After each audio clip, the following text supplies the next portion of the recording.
శ్రీ షిరిడి సాయి సచ్చరితము 33వ అధ్యాయం. ఊది మహిమ తేలుకాటు ప్లేగు జ్వరం నయమగుట జ్ఞామ్నేర్ చమత్కారం నారాయణరావు జబ్బు బాలుభవ సతార్ హరిభవ కర్ణికల్ అనుభవములు. గత అధ్యాయంలో గురు మహిమను వర్ణించితిమి. ఇందులో ఊది మహిమను వర్ణించదము. మనం ఇప్పుడు గొప్ప యోగీశ్వరులకు నమస్కరించదము. వారి కరుణా కటాక్షమును కొండంత పావనములకు కూడా నశింపజేయును. మనలోని దుర్గములను పోగొట్టును. వారి సామాన్య పలుకులే మనకు నీతులు అని బోధించును. అమృతానందమును ప్రసాదించును. ఇది నాది అది నీది అను భేదభావం వారి మనసులు యందు పుట్టదు. వారి రుణమును ఈ జన్మ యందు గాని వచ్చే పెక్కు జన్మల యందు గాని మనము తీర్చుకొనలేము. ఊది ప్రసాదం. బాబా అందరి వద్ద నుండి దక్షిణ తీసుకొనిచుండెనని అందరికీ తెలిసిన విషయమే. ఈ విధముగా వసూలు చేసిన మొత్తంలో ఎక్కువ భాగం దానం చేసి మిగతా దానితో వెంట చరుకును కొనుచుండెను. ఈ కట్టెలను బాబాదుల్లో వేయుచుండెను. దాన్ని నిత్యం మంట పెట్టుచుండెను. అది ఇప్పటికీ అటులచే మండుచున్నది. అందులోని బూడిదనే ఊది ఉనుచున్నారు. బాబా దాని భక్తులకు తమ తమ ఇండ్లకు తిరిగి పోవునప్పుడు పంచిపెట్టేవారు. ఊది వలన బాబా ఏమీ బోధించి ఉద్దేశించినాను. ప్రపంచంలో కనిపించే వస్తువులన్నీ బూడిద వలె అశాశ్వతములు. పంచభూతములు చేయబడిన మన శరీరములు అన్నీ సౌఖ్యములు అనుభవించు పిమ్మట పతనమైపోయి బూడిదయ్యగును. ఈ సంగతి జ్ఞప్తికి తెచ్చుటకే బాబా భక్తులకు ఊది ప్రసాదం పంచిపెట్టుచుండెను.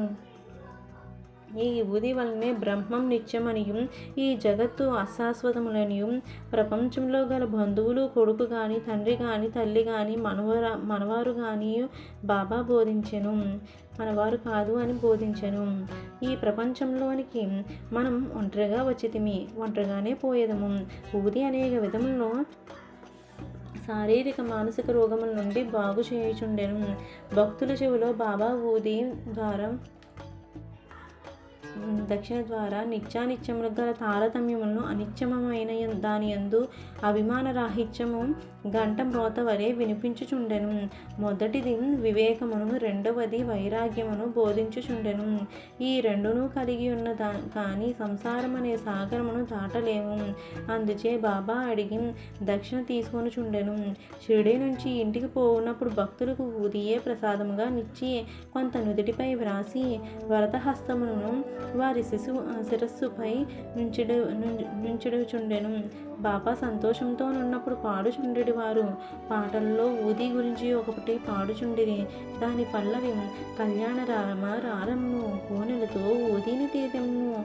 బాబా దీన్ని చక్కని రాగంతో మధురగానంతో పాడుచుండెడి వారు. ఇదంతయు ఊది యొక్క ఆధ్యాత్మిక ప్రాముఖ్యత. దానికి భౌతిక ప్రాధాన్యం కూడా కలదు. అది ఆరోగ్యం, ఐశ్వర్యం, ఆతురతల నుండి విమోచనం మొదలగునవి ఉసంగుచుండెను. ఇక ఊది గురించిన కథలను ప్రారంభించదము. నాసిక్ నివాసియకు నారాయణ మోతీ రామ్జీని అనునతుడు బాబా భక్తుడు. అతడు రామచంద్ర వామన మెడక్ అను బాబా భక్తుని వద్ద ఉద్యోగం చేయుచుండెను. అతడు ఒకసారి తల్లితో షిరిడి పోయి బాబాను దర్శించెను. అప్పుడు స్వయంగా బాబా అతని మెదక్ సేవను మాని తాను సొంతముగా వ్యాపారం పెట్టుకోవాలని చెప్పాను. కొన్ని దినముల తర్వాత బాబా మాట సత్యమయ్యను. నారాయణ జాని ఉద్యోగం మాని స్వయంగా ఆనంద ఆశ్రమమును అను హోటల్ పెట్టాను. అది బాగా అభివృద్ధి చెందాను. ఒకసారి ఈ నారాయణరావు స్నేహితుడికి తేలు పుట్టాను. దాని బాధ భరింపరానంత ఉండెను. అటువంటి విషయంలో ఊది బాగా పనిచేయను. నొప్పి ఉన్న చోట ఊదిని రాయవలను. అందుచేత నారాయణరావు ఊది కొరకు వెతికాను. కానీ అది కనిపించలేదు. అతడు బాబా పటమును ముందర నిలిచి బాబా సహాయం కోరి బాబా నామ జపం చేసి బాబా పటమును ముందు రాలిపడిన అగరబత్తు బూడిద చిటికెడు తీసి దానినే ఊదిగా భావించి నొప్పి ఉన్న చోట రాశాను. అతడు ఊది రాసిన చెయ్యి తీసివేయగానే నొప్పి తగ్గిపోయాను. ఇద్దరూ ఆశ్చర్యానందంతో మునిగిరి. ఒకానొకప్పుడు బాంద్రాలో నుండి ఒక బాబా భక్తునికి వేరొక గ్రామంలోనున్న తన కుమార్తె ప్లేగు జ్వరంతో బాధపడుచున్నదని తెలిసాను. అతడు తన వద్ద ఊదీ లేదనియు కనుక ఊదిని పంపమని నానాసాహెబ్ చందోర్కర్ గారి కబురు పంపాను. ఈ వార్త నానాసాహెబ్కు టానా రైల్వే స్టేషన్ వద్ద తెలిసాను. అప్పుడు అతడు భార్యతో కూడా కళ్యాణ్ పోచుండెను. వారి వద్ద అప్పుడు ఊది లేకుండెను. కావున నానాసాహెబ్ రోడ్డుపై ఉన్న మట్టిని కొంచెం తీసి సాయినామ జపం చేసి బాబా అనుగ్రహం అభ్యర్థించి తన భార్య నుదుటిపై రాశాను. కబురు తెచ్చిన వ్యక్తి ఇదంతయు చూచి ఆ భక్తుని ఇంటికి పోయేసరికి 3 రోజుల నుండి బాధపడుచున్న వాని కూతురు జబ్బు నానాసాహెబ్ తన భార్య నుదుటిపై మట్టిని పూసినప్పటి నుండి తగ్గానని విని మిక్కిలి సంతసించెను. 1909, 1904, 1905 సంవత్సరంలో నానాసాహెబ్ చందోర్కర్ జామ్నేర్లో మామల్తదారుగా ఉండేను. ఇది ఖాందేశ్ జిల్లాలో షిరిడీలో 100 మైళ్ళ దూరంలో నున్నది. ఆయన కుమార్తె మైనతాయి గర్భిణి ప్రసవించుటకు సిద్ధముగా నుండెను. ఆమె స్థితి బాగోలేకుండెను. ఆమె 2-3 దినముల నుండి ప్రసవ వేదన పడుచుండెను. నానాసాహెబ్ ఔషధములన్నీ వాడెను, కానీ ప్రయోజనం లేకుండెను. అప్పుడు బాబాను జ్ఞప్తికి తెచ్చుకుని వారి సహాయం వేడెను. షిరిడిలో రామ్గిర్ బువా సన్యాసి ఉండెను. బాబా అతని బాపుగిర్ బువా అనువారు. అతని స్వగ్రామం ఖాందేశ్లో నుండెను. అతడచటికి పోవుటకు నిశ్చయించుకొనెను. బాబా అతన్ని పిలిచి మార్గమధ్యంలో జామ్నేర్లో కొంత విశ్రాంతి తీసుకుని నానాసాహెబ్కు ఊదిని హారతి పాటను ఇమ్మనెను. తన వద్ద 2 రూపాయలున్నాయని, అవి జలగాం వరకు రైలు టికెట్కు సరిపోవనియు, కాబట్టి జలగాం నుండి జామ్నేర్ పోయుటకు ధనము లేదని రామ్గిర్ బువా చెప్పాను. అన్నీయూ సరిగ్గా అమరునుగాక అతడు కలత చెందిన అవసరం లేదని బాబా పలికెను. శ్యామాను పిలిచి మాధవ్ అట్కర్ రచించిన హారతిని వ్రాయమనెను. హారతి పాటను ఊదిని రామ్గిర్ బువాకిచ్చి నానాసాహెబ్కు అందజేయమనెను. బాబా మాటలపై ఆధారపడి రామ్గిర్ బువా షిరిడీ విడిచి రాత్రి 2:30 గంటలకు జలగాం చేరెను. అతడిని చేరినప్పటికీ అతనికి చెంత 2 అణాలు మాత్రమే ఉండెను, కాబట్టి కష్టదశలో ఉండెను. అప్పుడే ఎవరో బాపుగిర్ బువా ఎవరు అని కేక వేచుచుండెను. బువా ఎచ్చటికి పోయి తనేనని చెప్పాను. నానాసాహెబ్ పంపించినారని చెప్పుచు ఆ బండ్రోతు బువా ఒక చక్కటి తాంగాను తీసుకొని పోయెను. దానికి 2 మంచి గుర్రములు కట్టి ఉండెను. ఇద్దరు అందులో కూర్చుండి బండిని వదిలిరి. టాంగా వేగముగా పోయెను. తెల్లవారుజామున టాంగా యొక్క సెలయేరు వద్దకు చేరెను. బాబా బండి తోలువాడు గుర్రములను నీళ్లు తాగించుటకు పోయెను. బండ్రోతు రామ్గిర్ బువాను పలహారం చేయమని పలహారపు దినుసులను పెట్టాను. గడ్డం మీసంలో ఉన్న ఆ బండ్రోతు బట్టలు చూచి రామ్గిర్ బువా అతడు మహమ్మదీయుడని సంశయించి పలహారం తినకుండెను. కానీ ఆ బండ్రోతు తాను హిందువుడనియు గర్వాల్ దేశపు క్షత్రియుడనియు నానాసాహెబ్ ఆ పలహారం పంపెనుగాక తినుటకెట్టి సంశయం వలదనెను. అప్పుడు ఇద్దరు కలిసి పలహారం చేసి బయలుదేరిరి. ఉషఃకాలమున జామ్నేర్ చేరిరి. ఒంటికి పోసుకొనుటకై రామ్గిర్ బువా టాంగా దిగి 2-3 నిమిషములలో వచ్చెను. తిరిగి వచ్చేసరికి టాంగా కానీ టాంగా తోలువాడు కానీ బండ్రోత్ కానీ లేకుండిరి. బాపుగిర్ బువా నోటి వెంట మాట రాకుండెను. దగ్గరగున్న కచేరికి పోయి అడుగగా నానాసాహెబ్ ఇంటి వద్దనే ఉన్నట్లు తెలిసెను. అతడు నానాసాహెబ్ గారింటికి వెళ్ళినా తాను షిరిడి సాయిబాబా వద్ద నుంచి వచ్చినట్లు చెప్పాను. బాబా ఇచ్చిన ఊది హారతి పాట నానాసాహెబ్కు అందజేశాను. మైనతాయి చాలా దుస్థితిలో ఉండెను. అందరూ ఆమె గురించి మిగులు ఆందోళనలో పడుచుండిరి. నానాసాహెబ్ తన భార్యను పిలిచి ఊది నీళ్లతో కలిపి కుమార్తెకి ఇచ్చి హారతిని పాడమనిరి. బాబా మంచి సమయంలో సహాయం పంపమనుకునిరి. కొద్ది నిమిషంలో ప్రసవం సుఖంగా జరిగింది. వార్త వచ్చెను. గండం గడిచినదని చెప్పిరి. నానాసాహెబ్ గారు టాంగాను నౌకరును పలహారమును పంపినందుకు బాపుగిర్ బువా ఆయనకు కృతజ్ఞతలు తెలపగా అతడు మిక్కిలి ఆశ్చర్యపడెను. షిరిడి నుంచి ఎవరు వచ్చుచున్నది అతనికి తెలియదు కనుక అతడు ఏమీ పంపి ఉండలేదని చెప్పాను. బీపీదేవ్ గారు ఈ విషయమై నానాసాహెబ్ చందోద్కర్కు కొడుకు బాపురావు చందోద్కర్కు రామ్గిర్ బువ కలుసుకొని విచారించి సాయి లీలా మ్యాగజైన్లో గొప్ప వ్యాసం ప్రకటించినారు.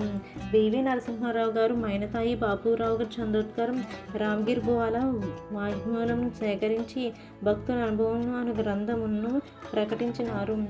భక్తనారాయణరావుకు బాబాను 2 సార్లు దర్శనం చేయు భాగ్యం కలిగెను. బాబా సమాధి చెందిన 3 ఏళ్లకు షిరిడి పోవాలనుకున్నాను, కానీ పోలేకపోయాను. బాబా సమాధి చెందిన 1 సంవత్సరంలో అతడు జబ్బు పడి మిగులు బాధపడుచుండెను. సాధారణ చికిత్స వలన ప్రయోజనం కలగలేదు. కావున రాత్రింబవళ్ళు బాబాను ధ్యానించెను. ఒకనాడు స్వప్నంలో ఒక దృశ్యము చూచెను. అందు బాబా అతన్ని ఓదార్చి ఇట్లనెను: ఆందోళనలో పడవద్దు, రేపటి నుంచి బాగోవును, వారం రోజులు నడపగలవు. స్వప్నంలో చెప్పిన రీతిన రోగము వారంలో కుదిరినది. ఇచ్చట మన ఆలోచించవలసిన విషయం ఏమిటి? శరీరం ఉన్నవాళ్ళు బాబా బ్రతికి ఉండిరా? శరీరం పోయినది కానీ చనిపోయినారా? లేదు, ఎల్లప్పుడూ జీవించే ఉన్నారు. వారు జనన మరణములకు అతీతులు. ఎవరైతే బాబాను ఒకసారి హృదయపూర్వకంగా ప్రేమించదరో వారెక్కడున్నప్పటికీ ఎట్టి సమయమునందు కానీ బాబా నుంచి తగిన జవాబు పొందెదరు. వారెల్లప్పుడూ మన ప్రక్కనే ఉందరు. ఏ రూపంలోనూ భక్తునికి దర్శనమిచ్చి వాని కోరికను నెరవేర్చెదరు. బొంబాయిలో నుండి ప్రముఖ సంకీర్తనకారుడు బాలాభువ సుతారు ఒకసారి షిరిడీకి వచ్చాను. అతడు గొప్ప భక్తుడు. ఎల్లప్పుడూ అతడు భగవద్ధ్యానం భజన ఎందే తత్పరుడై ఉండేవాడు. అందుచే జనులు వారిని నవయుగ తుకారాం అని పిలిచేవారు. వారు బాబాకు నమస్కరించక, బాబా, నేను తన్ని 4 సంవత్సరం నుండి ఎరుగుదును అనిది. తాను మొదటిసారిగా ఇప్పుడే షిరిడీకి వచ్చినాడు ఒకటి చేత బాలాబువ ఇదెట్లు సంభవించమను అనుకునేను. కానీ తీవ్రంగా ఆలోచించుండగా బాంబాయిలో 4 సంవత్సరం క్రిందట బాబా ఫోటోకు నమస్కరించినట్లు జ్ఞప్తికి వచ్చాను. అతడు బాబా మాటల ప్రాముఖ్యం గ్రహించాను. తనలో తాను ఇట్లనుకొనెను: యోగులు ఎంతటి సర్వజ్ఞులు, సర్వంతర్యాములు, తమ భక్తులు యందు వారికి ఎంత ప్రేమ. నేను వారి ఫోటోను చూచుట వారిని స్వయంగా చూచిన దానితో సమానమని నాకు బోధించిరి. అప్పాసాహెబ్ కుల్కర్ణి 1917వ సంవత్సరంలో అప్పాసాహెబ్ కుల్కర్ణి వంతు వచ్చాను. అతడు టానాకు బదిలీ అయ్యాను. బాలాసాహెబ్ పాట అతనికి బాబా ఫోటో నిచ్చి ఉండెను. అతడు దానికి జాగ్రత్త పూజించుచుండెను. పువ్వులు, చందనం, నైవేద్యం బాబాకు నిత్యమర్పించుచు బాబాను చూడవలనని మిగులు కాంక్షించుచుండెను. ఈ సందర్భమున బాబా పటమునకు మనఃపూర్వకంగా చూచినచో బాబాను ప్రత్యక్షంగా చూచిన దానికంటే సమానమేనని చెప్పవచ్చును. కులకర్ణి థానాలో నుండగా భివండి పర్యటనకు పోవలసి వచ్చాను. 1 వారం రోజున లోపల తిరిగి వచ్చుట అవకాశం లేకుండాను. అతడు లేనప్పుడు 3వ రోజున ఈ దిగువ ఆశ్చర్యకరమైన సంగతి జరిపాను. మధ్యాహ్నం 12 గంటలకు ఒక ఫకీరు అప్పా కులకర్ణి ఇంటికి వచ్చాను. వారి ముఖలక్ష్ములు సాయిబాబా ముఖలక్ష్ములతో సరిపోయాను. కులకర్ణి గారి భార్య బిడ్డలు వారి షిరిడి సాయిబాబా గారం అని అడిగినారు. వారిట్లు నుడివిరి: లేదు, నేను భగవంతుణ్ణి సేవకుడను. వారి ఆజ్ఞానుసారం నీ యోగక్షేమములను కనుగొనుటకు వచ్చి తిని అట్లనుచు దక్షిణ అడిగాను. ఆమె 1 రూపాయి ఇచ్చెను. వారికి ఒక చిన్న పొట్లము ఊదినిచ్చి దాన్ని పూజలో ఫోటోతో కూడా ఉంచుకోమని పూజించమనిటి. పిమ్మట ఇల్లు విడిచి వెళ్ళిపోయిరి. ఇక చిత్రమైన సాయి లీలలు వినుడు. భివండిలో తన గుర్రం జబ్బుపడగా అప్పాసాహెబ్ తన పర్యటన మానుకొనవలసి వచ్చెను. ఆనాటి నుండి సాయంకాలమే అతడు తిరిగి ఇల్లు చేరెను. ఫకీరు గారి రాక భార్య వల్ల వినెను. ఫకీరు గారి దర్శనం దొరకనందునకు మిగులు మనోవేదన పొందెను. ఫకీరుకు 1 రూపాయి మాత్రమే దక్షిణగా ఇచ్చుటకు ఇష్టపడకుండెను. తాను ఇంటి వద్ద ఉన్నచో 10 రూపాయలు తక్కువ కాకుండా దక్షిణ ఇచ్చి అందనను. వెంటనే ఫకీరు వెతుకుటకం బయలుదేరాను. మసీదులోను తక్కిన చోట్లను భోజనం చేయకయే వారి కొరకు వెతికెను. అతని అన్వేషణ నిష్ఫలమయ్యాను. ఇంటికి వచ్చి భోజనం చేశాను. 32వ అధ్యాయంలో ఉత్త కడుపుతో భగవంతుని వెతకరాదని బాబా చెప్పినది చదివినది గమనించవలను. అప్పాసాహెబ్ ఇచ్చుట ఒక నీతిని నేర్చుకొనెను. భోజనమైన తరువాత చిత్రేయం స్నేహితునితో వివాహానికి బయలుదేరను. కొంత దూరం పోగా ఎవరో వారి వైపు త్వరగా వచ్చుచున్నట్లు కనిపించెను. వారి ముఖ లక్షణములను బట్టి వారు తన ఇంటికి 12 గంటలు వచ్చిన వారే అని కనుకొనెను. వెంటనే ఫకీరు చేయి చాచి దక్షిణ అడిగాను. అప్పాసాహెబ్ 1 రూపాయి ఇచ్చెను. వారు తిరిగి అడగగా ఇంకనూ 2 రూపాయలు ఇచ్చెను. అప్పటికీ అతడు సంతృష్టి చెందలేదు. అప్పాసాహెబ్ చిత్రేయం వద్ద నుండి 3 రూపాయలు తీసుకుని ఫకీరుకి ఇచ్చెను. వారికి ఇంకనూ దక్షిణ కావాలననిరి. అప్పాసాహెబ్ వారింటికి రావలసినదిగా వేడుకొనెను. అందరూ ఇల్లు చేరిరి. అప్పాసాహెబ్ వారికి 3 రూపాయలు ఇచ్చెను. మొత్తం 9 రూపాయలు ముట్టెను. అప్పటికి సంతృష్టి చెందక ఫకీరు ఇంకనూ దక్షిణ ఇమ్మను. అప్పాసాహెబ్ తన వద్ద 10 రూపాయల నోటు గలదనెను. ఫకీరు దాన్ని పుచ్చుకొని 9 రూపాయలు తిరిగి ఇచ్చివేసి అక్కడ నుండి వెళ్ళిపోయాను. అప్పాసాహెబ్ 10 రూపాయలు ఇచ్చేదనని కనుక ఆ మొత్తమును తీసుకుని పవిత్రపరిచిన పిమ్మట 9 రూపాయలు ఇచ్చి వేశాను. 9 సంఖ్య గల ముఖ్యమైనది. అది నవవిధ భక్తులను తెలియజేయను. బాబా లక్ష్మీబాయి సింధేకు 9 రూపాయలు సమాధి సమయమందించిరి. అప్పాసాహెబ్ ఊది పొట్లం విప్పి చూచెను. అందులో పువ్వు రెక్కలు అక్షంతలుండెను. కొంతకాలం పిమ్మట బాబాను షిరిడిలో దర్శించినప్పుడు వారి వెంట్రుక ఒకటి చిక్కెను. అతడు ఊది పొట్లమును వెంట్రుకను ఒక తాయెత్తులో పెట్టి తన దండపై కట్టుకొనెను. అప్పాసాహెబ్ ఊది ప్రభావం గ్రహించెను. అతడు మిక్కిలి తెలివైనవాడు అయినప్పటికీ నెలకి 40 రూపాయలు మాత్రమే జీతం దొరుకుచుండెను. బాబా ఫోటోను ఊదిని పొందిన తర్వాత 40 రూపాయలకి ఎన్నో రెట్లు ఆదాయం వచ్చెను. మంచి పలుకుబడియు అధికారం లభించెను. ఈ లౌకికమైన కానుకలే కాక దైవభక్తి కూడా వృద్ధి చెందెను. కావున బాబా ఊదిని పొందు భాగ్యము కలవారు స్నానం చేసిన పిమ్మట ఊదిని నుదుట రాసుకుని కొంచెం నీటితో కలుపుకొని బాబా పవిత్రమైన తీర్థంగా భావించి పుచ్చుకొనవలెను. హరిభావ్ కర్ణిక్ ఠాణా జిల్లా దహాను గ్రామం నుండి హరిభావ్ కర్ణిక్ అన్నతుడు 1917వ సంవత్సరంలో గురు పౌర్ణమి నాడు షిరిడీకి వచ్చి బాబాను తగిన లాంఛనములతో పూజించెను. వస్త్రములను దక్షిణ సమర్పించెను. శ్యామ ద్వారా బాబా సెలవు పొంది మసీదు మెట్లు దిగెను. అప్పుడే ఇంకొక రూపాయి బాబాకు దక్షిణ ఇవ్వవలని తోచి మసీదు మరలా ఎక్కుచుండగా బాబా సెలవు పొందిన పిమ్మట తిరిగి వెనుకకు రారాదని విని ఇంటికి బయలుదేరాను. మార్గమధ్యమున నాసిక్లో కాళారాముల మందిరం ప్రవేశించి దర్శనం చేసుకుని వెలుపలకు వచ్చుచుండగా నరసింహ మహారాజ్ అని యోగి తన శిష్యుల్ని విడిచి లోపల నుండి బయటకు వచ్చి హరిబావ ముంజేతిని పట్టుకొని 'నా రూపాయిని నాకిమ్ము' అనెను. కర్ణికి మిగులు ఆశ్చర్యపడెను. ఈ రూపాయిని సంతోషంగా అనిచ్చి సాయిబాబా ఈ విధంగా తానివ్వ నిశ్చయించుకున్న రూపాయిని నరసింహ మహారాజ్ ద్వారా గ్రహించుకొనెను. యోగీశ్వరులందరూ ఒకటే అని ఏకాత్మభావంతో కార్యములోనొత్తురని ఈ కథ తెలుపుచున్నది.